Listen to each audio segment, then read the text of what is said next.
Bismillah wa salatu wa salamu ala rasulillah wa ala alihi wa ashabihi ajma'in. Nous allons parler des conseils que peuvent donner certaines personnes qui se sentent proches de la mort. Et nous allons parler aussi des testaments, c'est-à-dire ces choses qu'un mourant ou qu'une personne qui sent la mort approcher demande de respecter, de mettre en pratique après sa mort, un testament. La première des choses, c'est que quand une personne proche de la mort nous donne des conseils, nous devons prêter une oreille attentive à ce qui va sortir de sa bouche. Pour quelle raison?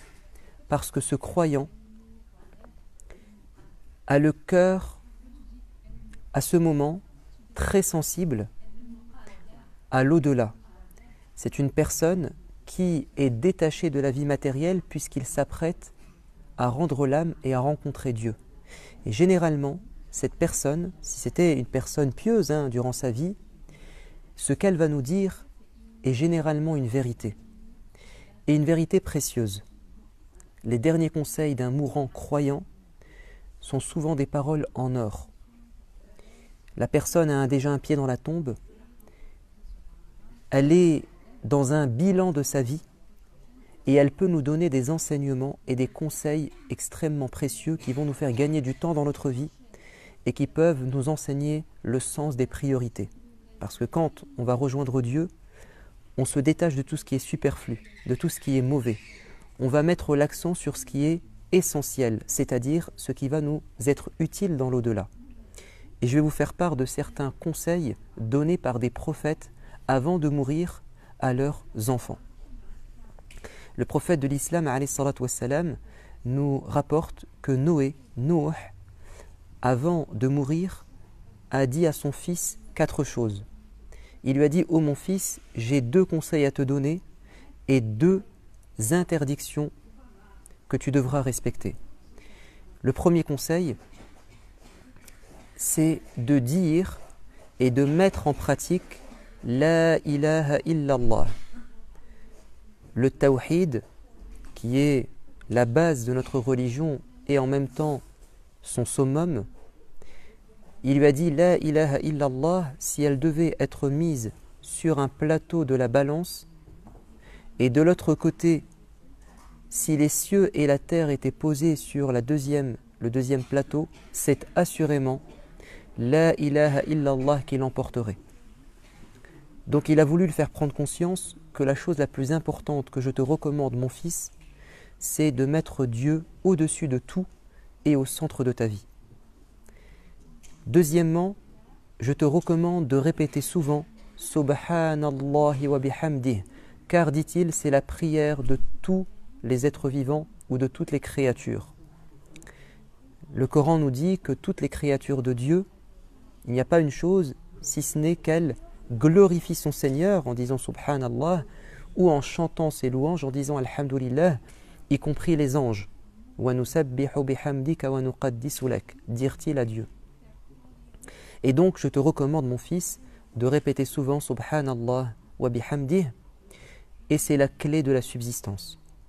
Quant aux interdits et aux mises en garde, écarte-toi du shirk, c'est-à-dire ne mets personne au même niveau que Dieu dans ta vie. N'accorde à personne en dehors de Dieu un pouvoir divin qui lui appartient exclusivement.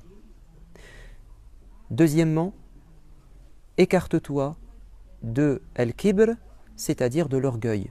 Les compagnons ont dit prophète, c'est quoi cet orgueil? En quoi consiste-t-il? Il a dit l'orgueil, c'est le fait de rejeter la vérité quand elle se présente à nous, même quand il s'agit d'une critique. Tant qu'elle est fondée, elle est vraie, on doit l'accepter. Et c'est le fait de mépriser les gens, de les écraser, de les dénigrer.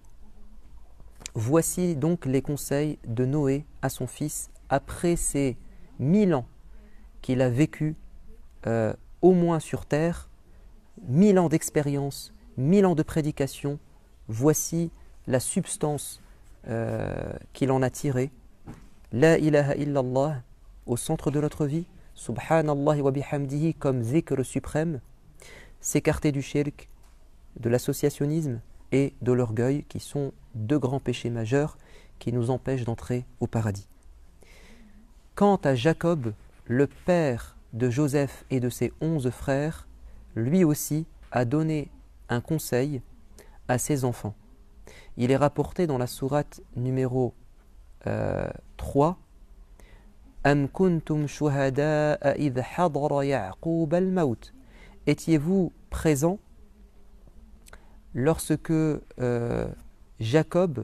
lorsque la mort s'est présentée à Jacob, c'est la sourate numéro 2, pardon, lorsque la mort s'est présentée à Jacob, idh qala li banihi, lorsqu'il a dit à ses enfants, ma ta'buduna min ba'di, qu'allez-vous adorer après ma disparition? Et ils vont répondre, nous allons adorer ilahaka, ton Seigneur, mais aussi le Seigneur, qui est le même, bien évidemment, de ton père Ishaq et de ton oncle, de ton oncle Ismaïl et de ton grand-père Ibrahim, ilahan wahida, un Dieu unique et le même. Donc là aussi, vous voyez comment un prophète dit à ses 12 enfants, la chose la plus importante pour un croyant, c'est de mettre Dieu au centre de sa vie. Quant au conseil que le messager de Dieu a donné avant de mourir à sa communauté, ils sont nombreux. L'un des derniers sermons qu'il a pu tenir, ou l'un des derniers discours qu'il a pu tenir aux gens avant de décéder, avant que la fièvre ne l'empêche de parler aux gens et de se mettre debout, c'est « As-salata, as-salata wa ma malakat aymanukum » Je vous recommande vivement de vous attacher à la prière. Je vous rappelle la prière, et ayez un bon comportement avec vos serviteurs. Et il a dit également avec vos épouses.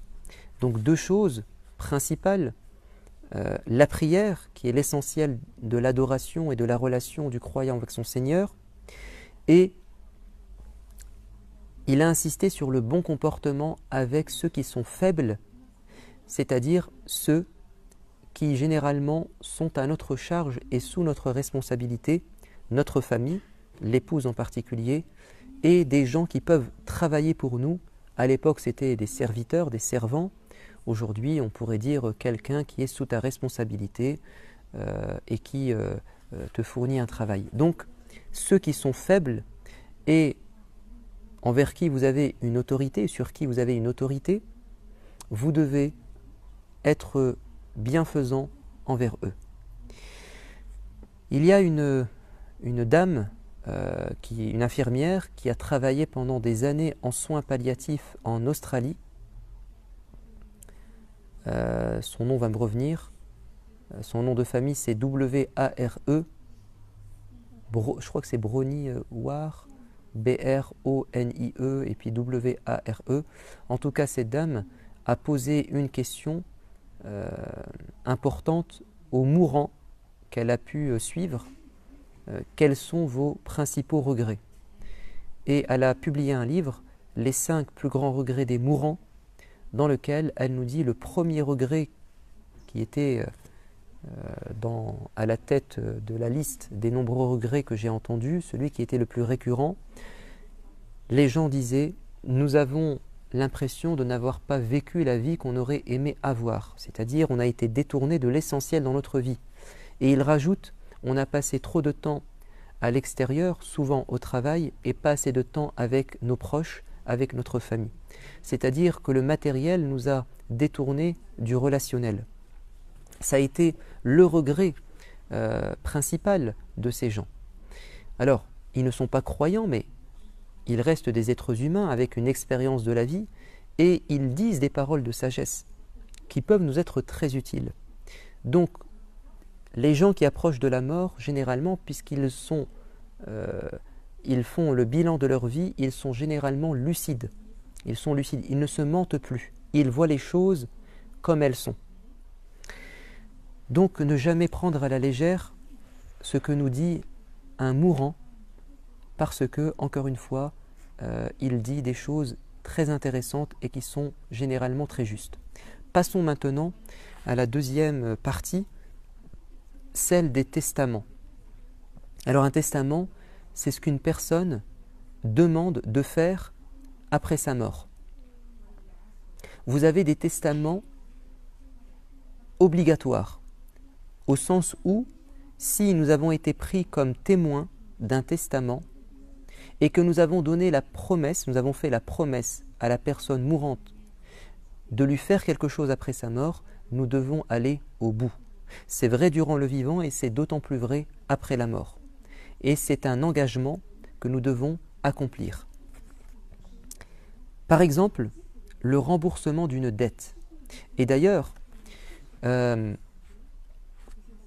il est fortement recommandé, quand on a des dettes, de les mettre par écrit et d'en faire un testament, parce qu'on ne sait pas quand la mort va se présenter, et donc il faudrait que des gens proches de la famille, surtout nos héritiers, sachent qu'avant de partager l'héritage, ils doivent d'abord renflouer les dettes de leur père, de leur mère, de leur frère, de leur époux, de leur mari, de leur épouse. On ne doit pas laisser ça caché. Alors s'il y a une reconnaissance de dette aujourd'hui, tout est officiel et reconnu juridiquement, c'est le top. Mais parfois, on a des dettes entre amis, entre membres de la famille, et personne ne le sait. Il faudrait quand même les mettre par écrit et le faire savoir des gens de confiance, à des gens de confiance.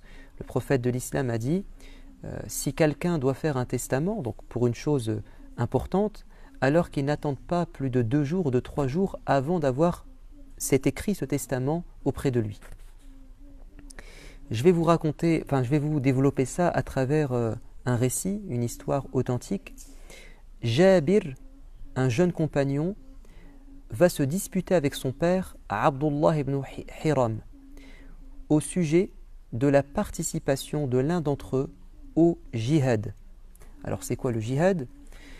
C'est un combat que l'on mène dans notre religion pour défendre une cause noble, comme défendre sa famille, défendre sa terre, défendre ses biens, protéger ses biens, défendre sa religion.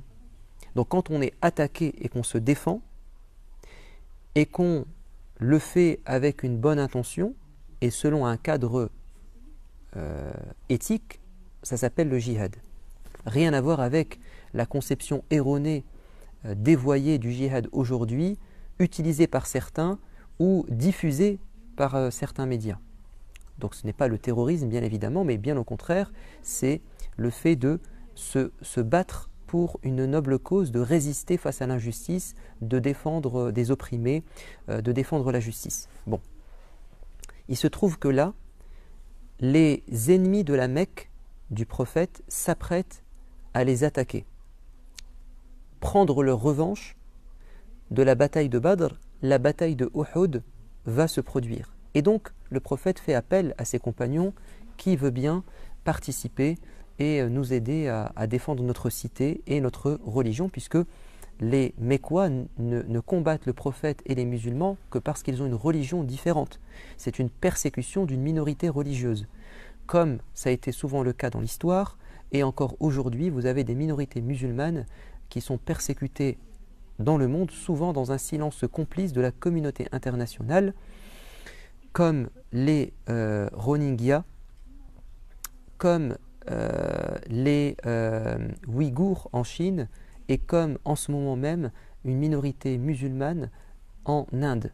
Ils sont massacrés, persécutés, parce qu'ils sont croyants et ils ont une religion différente. La situation était identique au temps du prophète, il fallait donc se défendre.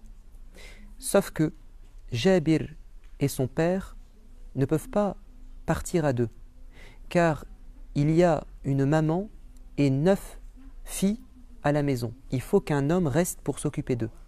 Le père dit au fils, c'est toi qui vas rester. Le fils dit au père, c'est à toi de rester, c'est à moi de me battre. Ils vont faire un tirage au sort et c'est le nom du père qui va être retenu par destin, par Dieu. Mais le fils n'est pas content. Alors il va en parler au père en disant au prophète, convainc mon père de rester. Et le prophète a dit non puisque Dieu l'a choisi, et le père va dire à son fils, ô mon fils, je jure par Dieu que si c'était autre chose que le paradis qui m'attend si je tombe martyr, je t'aurais mis en avant. Mais il s'agit du martyr et du paradis, et donc je le désire. Et mon fils, j'ai le pressentiment que je serai le premier martyr de cette bataille. Et tu es celui que j'aime le plus après le prophète, et j'ai un testament à te faire. Après ma mort, rembourse mes dettes et occupe-toi de tes sœurs. L'engagement a été pris. Abdullah ibn Hiram est effectivement le premier martyr de la bataille de Uhud, et la responsabilité commence pour Jabir. Il doit trouver une solution pour rembourser les dettes de son père et s'occuper de ses sœurs. Que va-t-il faire? Un jour, le prophète va remarquer l'inquiétude et en même temps les soucis qui rongent ce jeune homme, et il va lui dire: est-ce que tu acceptes de me vendre ta monture? Il voulait l'aider en fait à rembourser les dettes de son père. Et le compagnon va dire: oui, prophète. Et il va lui donner l'argent. Pardon, il va prendre la bête et il va lui dire: je t'apporterai l'argent une fois qu'on sera rentré, parce qu'ils étaient en voyage. Et il va dire à Bilal: prends l'argent et prends la monture et donne-les à Jabir. C'est-à-dire, donne-lui l'argent, le prix de la monture, et rends-lui sa monture. En fait, c'était une manière détournée de l'aider pour rembourser ses dettes. Et il va réussir. Et un jour, le prophète va dire à Jabir: j'ai entendu dire que tu t'étais marié. Il a dit: oui. Avec qui tu t'es marié? Il a dit: avec une femme veuve qui a déjà des enfants. Il lui dit: je ne comprends pas. Tu es jeune, pourquoi n'as-tu pas pris une fille de ton âge? Et Jabir va dire: prophète, tu sais très bien, mon père m'a dit de m'occuper de mes sœurs. Et c'est dur pour ma mère de les prendre en charge, alors j'ai voulu me marier avec une femme d'expérience que mes sœurs vont respecter et qui sera d'une grande utilité pour la famille. Donc regardez comment ce jeune homme, au nom de ce testament, au nom de cette responsabilité, cet engagement, il s'est sacrifié pour rembourser les dettes de son père et aussi pour s'occuper de ses sœurs. Évidemment que quand on est dans cet état d'esprit de remplir un testament, Allah ne peut que nous aider. Et Talha, qui est un grand compagnon, a dit à son fils, avant une bataille, donc c'était après la mort du prophète bien-aimé, il va lui dire: je sens que je vais mourir et j'ai des dettes, rembourse mes dettes. Et si, j'ai un doute si c'est Talha ou Az-Zubayr, bref, un grand compagnon, je sens que je vais mourir et j'ai des dettes à rembourser, et si après ma mort, tu as du mal à rembourser mes dettes, fais appel au maître de ton père. Et il a dit: c'est qui ton maître? Je ne comprends pas. Il a dit: c'est Dieu. Et effectivement, le fils va tout faire pour rembourser les dettes de son père, et à chaque fois qu'il était face à une difficulté, il faisait appel au maître, au seigneur de son père, et Allah lui facilitait les choses. Donc, quand on veut respecter notre engagement, notamment un testament, soyez sûr que Dieu sera à vos côtés, parce que c'est une preuve de piété. Et Dieu dit: وَمَنْ يَتَّقِ اللَّهَ يَجْعَلْ لَهُ مَخْرَجًا وَيَرْزُقْهُ مِنْ حَيْثُ لَا يَحْتَسِبُ. Celui qui craint Dieu, Allah lui assurera une issue à ses problèmes et il lui apportera une subsistance par des voies insoupçonnées. Je me souviens d'un frère, il y a plusieurs années, qui m'avait dit: mon père, avant de mourir, m'a dit: tu es l'aîné de la famille, occupe-toi de tes frères et sœurs. Je pars, je te confie cette responsabilité. Et il m'a dit: je me suis sacrifié pour mes frères et sœurs ma vie durant. Mais aujourd'hui, j'ai un vrai problème. C'est que je suis marié, j'ai des enfants, et ma femme est en conflit avec mes frères et sœurs. Alors je suis partagé entre ma responsabilité de protéger ma femme et cette responsabilité de protéger mes frères et sœurs conformément au testament, et je suis entre deux feux. Et la réponse est la suivante, c'est que tu dois t'acquitter de tes deux responsabilités. Et si à un moment donné c'est inconciliable et tu dois faire un choix, alors tu dois faire ce que Dieu t'a demandé, c'est que tu dois être juste. Il faut dire la vérité à un moment donné, être juste, prendre parti aux côtés de la personne qui est victime, avec sagesse, mais aussi avec vérité. Mais tout le temps en essayant de trouver un équilibre pour ne manquer à aucun de ses engagements.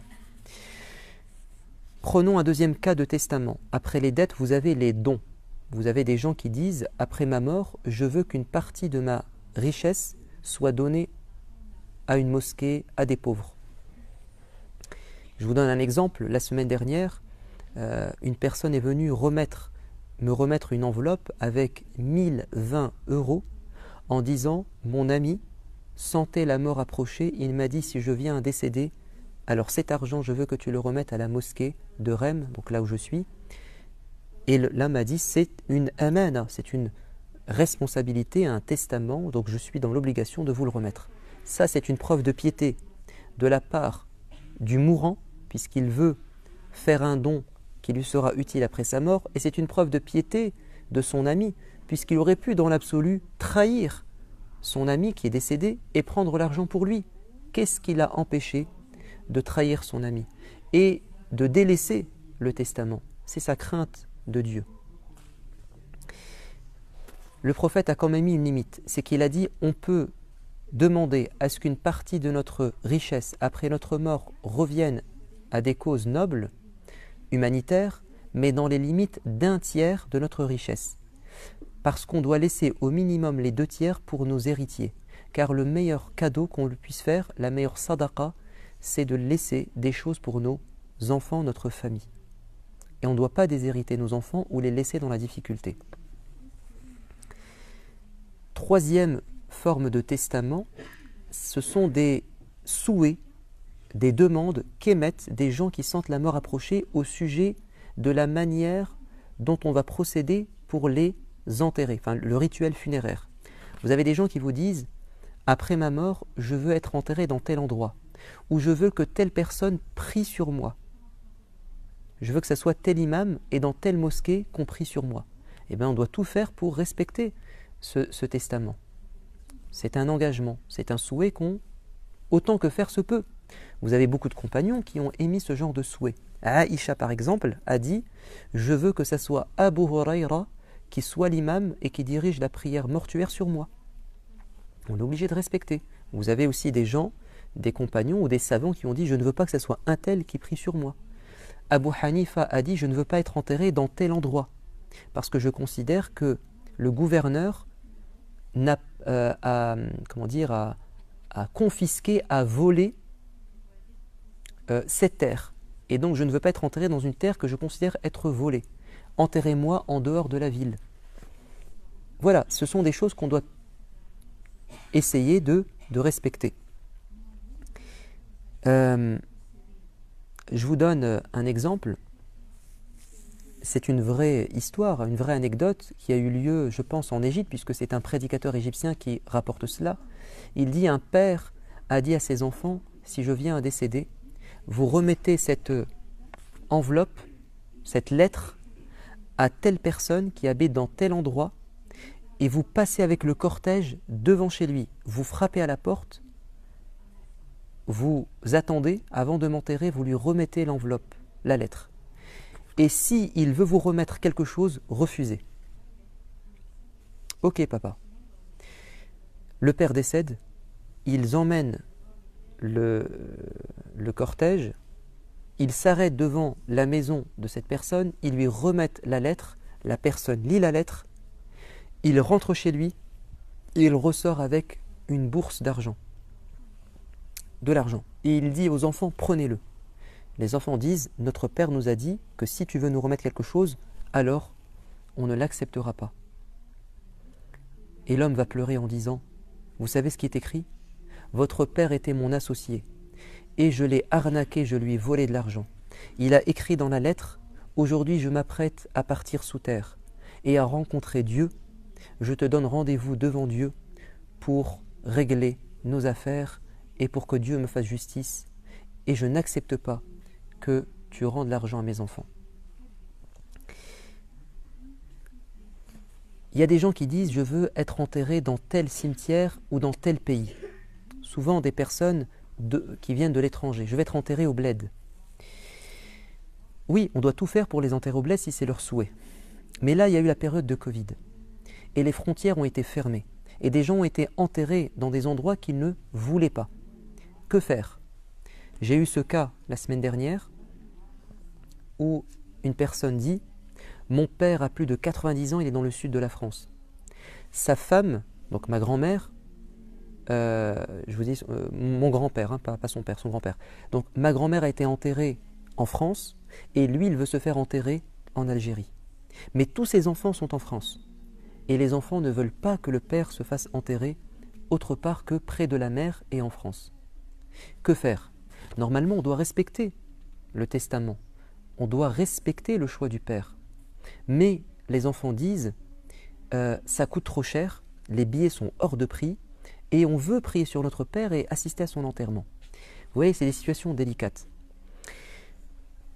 Est-ce qu'il est possible, question aussi complexe, est-ce qu'il est possible, une fois qu'on a enterré une personne dans un endroit qu'il ne souhaitait pas, plus tard, de l'exhumer et de rapatrier son corps pour l'enterrer là où il souhaitait?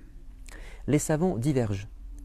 La plupart disent non, parce qu'il y a un respect du corps et on ne doit pas le déterrer, on doit le laisser enterrer. Mais d'autres disent c'est possible dans certains cas. Vous vous souvenez l'histoire de Jabir dont je vous ai parlé? Jabir a enterré son père, qui est mort dans la bataille de Uhud. Son père a été enterré avec un autre compagnon tombé martyr. Donc ils étaient à deux dans la tombe. Jabir dit 6 mois plus tard, je suis reparti dans l'endroit de Uhud, le cimetière, où était enterré mon père, et je l'ai déterré, et je l'ai mis dans une autre tombe où il était seul, parce que je n'appréciais pas le fait qu'il soit avec quelqu'un d'autre dans la tombe.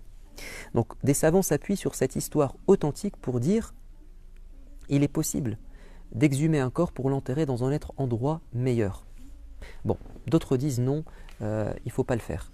Bien évidemment, le corps de son père, comme l'a dit Jabir, était encore intact parce que c'était un martyr. Il avait d'ailleurs encore du sang qui coulait de ses blessures. Et cette chose s'est aussi produite dans un hadith. Il est rapporté que Moïse, quand il a voulu s'en aller avec le peuple juif hébreu en Palestine, alors qu'il était en Égypte, Dieu a demandé à Moïse de prendre le corps de Joseph, son ancêtre, et de l'enterrer sur la terre de ses ancêtres en Palestine, parce que c'était le souhait de Joseph. Vous savez que Joseph est né en Palestine, il a été jeté dans le puits par ses frères, et il s'est retrouvé en Égypte, et il est mort en Égypte. Mais la tombe, personne ne savait où était la tombe de Joseph, hormis une vieille dame parmi les Banu Israël. Et Moïse va lui demander de leur révéler l'endroit où était enterré Joseph. Elle a dit à une condition, c'est que je sois à tes côtés au paradis.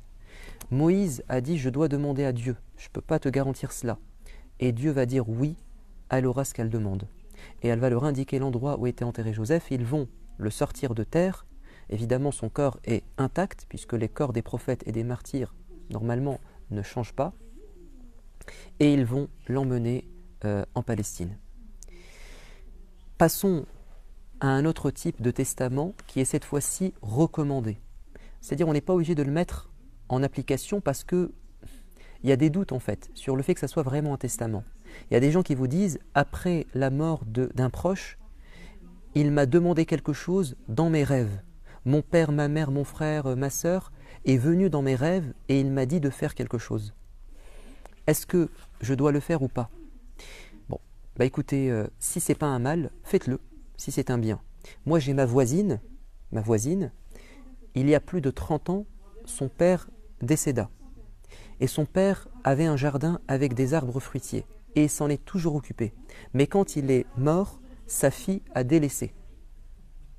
Et son père est venu dans ses rêves lui dire « Oh ma fille, prends soin de mes arbres et de mon potager. » Et depuis, elle ne cesse de passer son temps à prendre soin de cet héritage de son père, et je l'entends toujours dans le jardin travailler pour remplir ce testament par rêve, ou cette demande que son père lui a fait par rêve.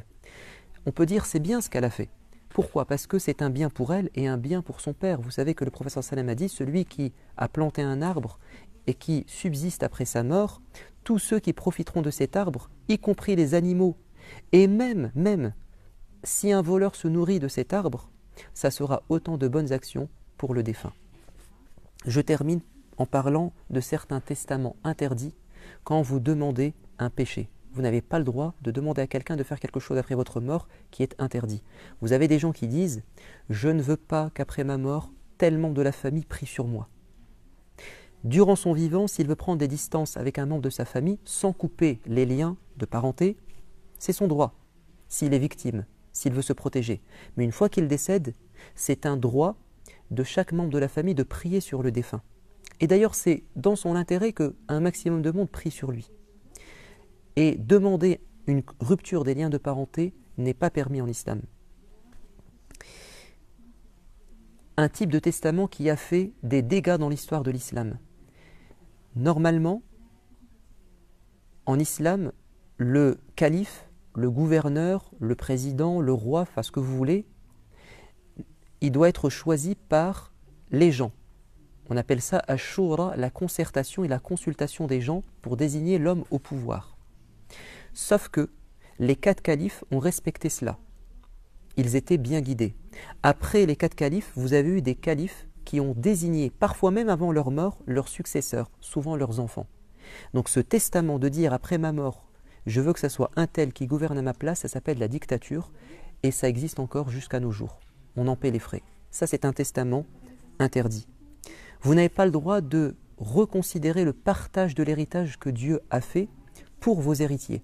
C'est-à-dire si Dieu a dit votre enfant doit avoir ça, votre fille, votre fils doit avoir ça, votre frère, votre sœur doit avoir ça, ou un tel de la famille ne peut pas bénéficier de votre héritage, donc les règles d'héritage en islam, on ne peut pas les modifier. On peut décider dans les limites d'un tiers de donner une partie de notre richesse à des membres de notre famille qui ne sont pas nos héritiers. Par exemple, j'ai des enfants, je décède, mes parents ne prennent rien, parce que mes enfants sont encore vivants, c'est eux qui vont prendre, ils ne prennent rien, ils vont prendre une partie infime, mais mes frères et sœurs ne prendront rien. Ok.